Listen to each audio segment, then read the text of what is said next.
For the Denver Art Museum, it is really a wonderful opportunity, an amazing opportunity to work together with Museum Barberini. Der französische Impressionismus ist der Schwerpunkt in der Sammlung von unserem Stifter, dem Museumsstifter Hasso-Plattner. And both of us, I think Otto Westheider, the director of Barberini, and I always were dreaming of a Monet show. We're really excited to present the whole Monet.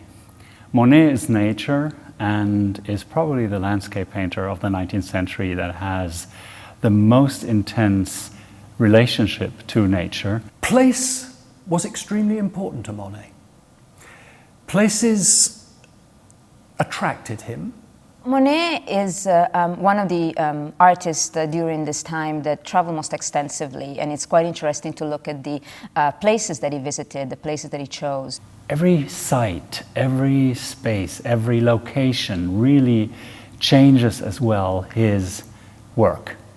He wanted to constantly be as good as he can be. And then by the end of his career, that reputation is established firm. He's the most famous artist living in France. So he was an artist who liked to challenge himself, and places gave him that sort of stimulus. He changed his center of life quite several times. I mean, he lived in Paris, he lived in Le Havre, he lived in Argenteuil, he lived in Véteuil. And what we're trying to do here at the Barberini certainly is to tease out why these different places inspired him to such a great extent. Es ist im Grunde eine gemalte Biografie unter freiem Himmel an den vielfältigen Orten. So you can walk through the exhibition and you will really realize why it's Holland, why it's London, why it's Argenteuil, why it's Paris that inspires him at significant junctures in his career. We can really study and see how a painter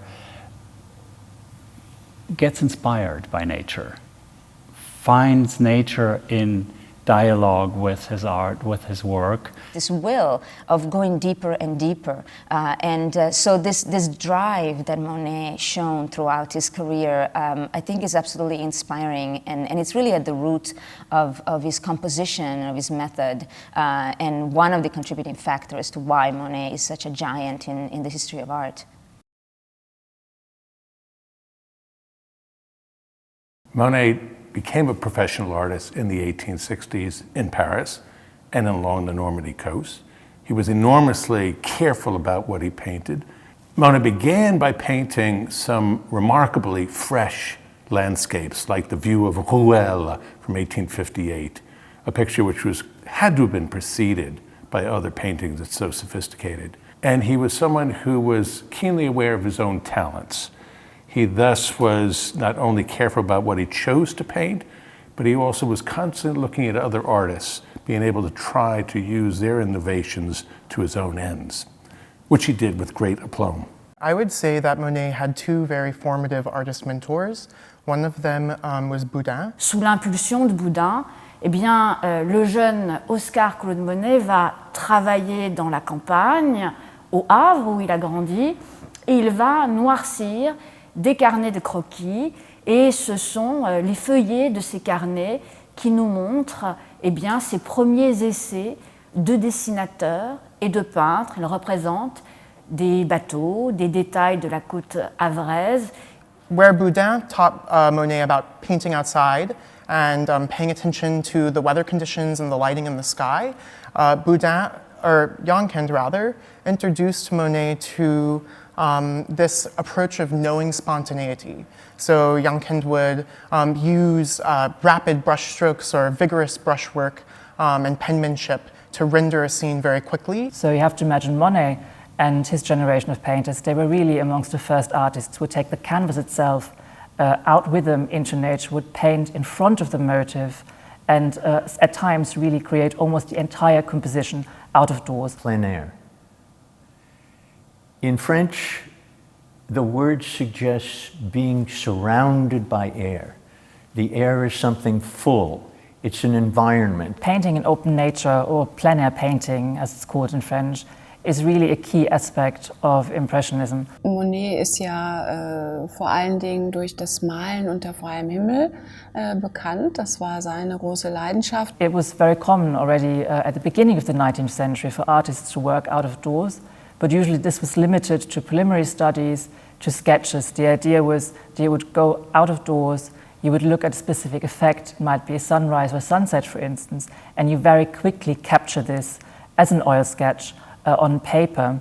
And the revolutionary thing about the Impressionists was that they dissolved this boundary between the preliminary study on the one hand and the final painting on the other. To a certain extent, the sketch became indistinguishable from the tableau as they tried to incorporate the idea of the sketch into Impressionist compositions. There was a greater emphasis on natural light. The colors in general were much brighter. They were often perceived by contemporaries as glaring and unnatural. And the composition had a kind of atmosphere of the vivid and the spontaneous that was revolutionary at the period. Paris then became the kind of perfect vehicle for expressing modernity. Monet's interest in depicting the city, and in this case it was really almost entirely Paris, developed in the 1860s. As a young artist in his 20s, Monet sometimes painted modern subjects, the port of Le Havre, for example. Occasionally views of central Paris with the Seine flowing through and steamboats on the Seine and the traffic passing on the quay. It's a relatively short period of fascination for the urban life of Paris from 1867 to 1878. In that period of time, however, his vision of how he should portray the city changes quite radically. If we think of Impressionism as a movement, most people immediately think of Paris as the capital of the movement. It's in Paris that most Impressionists meet, that they study together. Paris is an important subject of Impressionist paintings, and it's also French capital where the famous Impressionist exhibitions take place. So, like his friend Caillebotte or Degas or even Renoir sometimes, he was concentrating on the city as a modern phenomenon, as a place that would be extolled by artists and writers like Zola, for instance. That culminated in 1877 when he painted a number of very important pictures of the Gare Saint-Lazare, one of Paris's central railway stations. And there was nothing more modern than a railway station at that time. It was to do with crowds of people moving to and fro, a sense of speed, the momentum of the modern, completely new structured buildings made of glass and iron. You have this use of broad brushstrokes. There's a sense of vividness and spontaneity. But within a very few years of that, only a couple of years afterwards, he'd really abandoned modern subjects and had gone over to painting landscape. Sometimes the villages to the north of France where he lived, places like Vétheuil and later Giverny, and there was nothing modern about it. So the modern and modern places moved in and out of Monet's work. He lived near the banks of the River Seine his entire life. So the River Seine is kind of the thread that weaves the fabric, I would say, of Monet's career. Argenteuil was a small town located just outside of Paris, essentially a 15-minute railroad ride, which it still is today. Monet moves there in 1871 and lives there until 1878. It was a critical time for him, and the town itself was absolutely central to his ethos and to his productivity.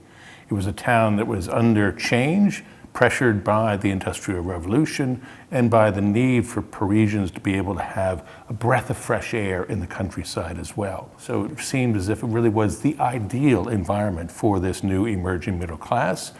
Some of the figures that are also promenading along the Seine are, like you and I, able to breathe the balsamic air of the countryside and enjoy the fruits of their labors. Wie als Impressionist natürlich auch die Moderne zeigen wollte, so hat dann auch Eisenbahn und die neuen Errungenschaften der französischen Gesellschaft einfach auch in der Landschaft gesucht. He would paint pictures of boating and of the railroad bridge and of townspeople within the squares and the like, all of which are very accurate in their location and specificity. I think one thing that fascinated Monet about water, and not just the Seine, is its reflective qualities.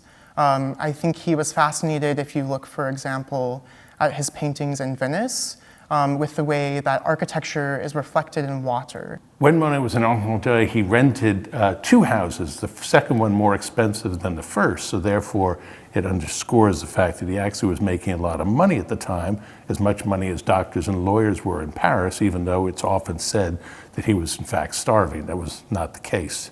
Sometimes when he lived in a place for some time, he sucked the place dry. This was something that recurs throughout his life, this eagerness to find new motifs, to find new imagery for his paintings. So he moved to Vétoil, just outside Paris, about 60 kilometers outside Paris, in 1878, and left in 1881. And in that period of only about 3.5 years, he had really painted everything there was to paint there. And so he felt he had to move. He then moved very briefly to another French village on the Seine, Poissy, which he didn't like painting at all. So he moved on again, and he moved to Giverny. When he fled Paris at the time of the Franco-Prussian War towards the end of 1870 and went to London, he didn't expect to be in London. But he was fascinated by the city and painted it, and chose particular parts of London to paint, particularly the docks, very busy, modern and industrial, and the parks, the rather unstructured parks that we have in London compared to the very ordered parks that he'd have been used to in Paris. So again, he was stimulated by something that was different and was going to challenge him. Sometimes, if I think of Monet as a traveling artist, you tend to imagine what the kind of traveler would he have been. I think, based on his letters, I imagine him a little cranky. He was very used to his habits. He was very sort of attached to his routine. So there is this great mix of somebody attached to a routine. He famously ate at the same time every day, but also this young spirit, this desire and wish to explore new motifs, to explore new imagery and new places. He wanted to go back to London, which he by then knew, in the 1880s and the 1890s, but didn't manage to do so until 1899. Then when he went back, he discovered another London, an older artist with different aesthetic priorities, a richer artist able to stay at the Savoy Hotel, the lucky man. From the Savoy Hotel, he could look across the river to the south bank of the Thames, which had a lot of factories in it that spewed out smoke, which is polluted. London could be very misty anyway, but that, mixed with the pollution, gave a fog that changed colour a great deal. So Monet's letters from the Savoy say, "This morning it was blue." No, it wouldn't have said it was blue. No, I get that wrong. "This morning it was yellow, and then it went green." So that's the fog of pollution, which is modern. But actually he was really interested in it, one could say, not because of its modernity, but because of the haze it gave, softening the forms and the colours that played on it. And that's what fascinated his artist's eye. And eventually, as the brushwork begins vibrating and begins dematerializing and becomes more and more abstract, I think he is struggling to convey something that is more of an internal experience. Monet's modernity doesn't reside in his images of the city.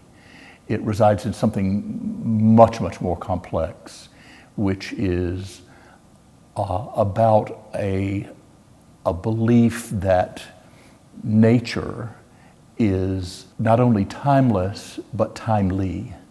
It is something that's eternal, but it's always of the moment in question. The south of France is, I think, particularly interesting, as this is a place visually that was unlike any place that he had experienced. His first journey to the south of France, and in fact to the Italian Riviera, happened in December 1883. He was certainly exhausted from a big commission he received from Duras-Ruel that he completed in the fall of 1883. And so he took a trip with Renoir. It was really just a sort of a touristic trip, a way to explore the area, clearly to find new motif. The bright sunlight, the sea as reflecting the Mediterranean sun and so on. Actually, when he came back to France in January of 1884, he departs right away to go back to Bordighera and to the south. This time, quite interestingly, writes to his dealer Duran-Ruel and make a point of saying, don't tell anybody though, because he wanted to work alone. He specifically said, don't tell Renoir. And that was something that was him saying, can I do it? I want to take the risk. I want to push myself. It was this different light they called enchanting. He described the place in French as féerique, magical.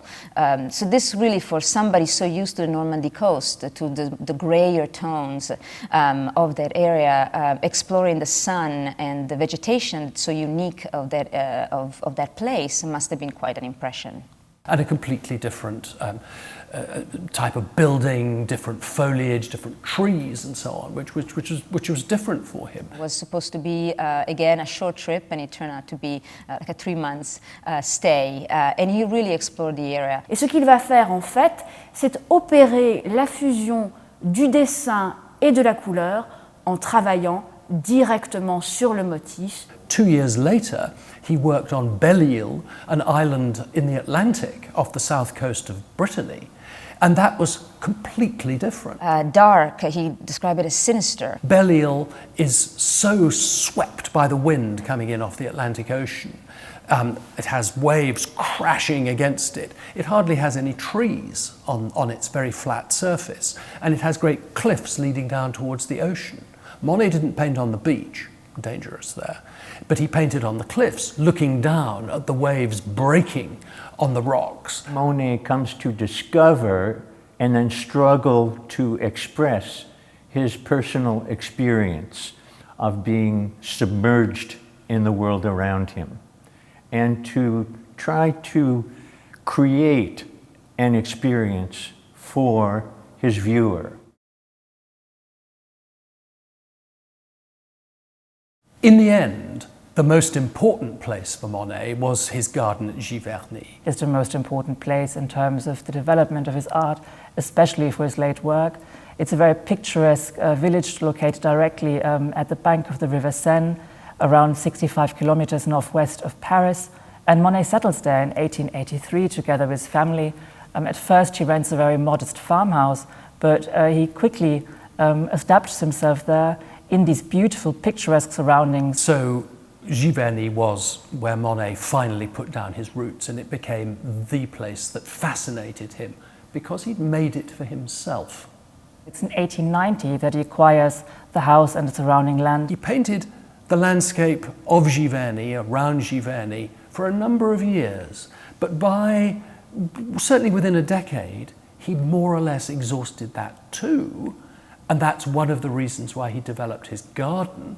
Famously, in the early 1890s, he expands the land with a beautiful water garden where he installs this magnificent pond, which is inspired by the example of Japanese gardens, and he cultivates it with native homegrown plants, but also with exotic flowers, and of course amongst them the beautiful nymphea or the water lilies. When you look at his later paintings of the Japanese bridge or the water lily pond, for instance, I think that you come to appreciate the debt that many abstract artists have to Monet. He has this very unusual focus. He shows the water surface as this reflection of color and light, which is very abstract. Often he has a very daring focus directly on the pond without any kind of illusion of depth in the space, really. And to some extent, you might say that paradoxically, the surface of the pond becomes a doubling of the canvas itself. We see Monet beginning to expand the dimensions and to experiment with different formats, vertical formats. The human stands vertically.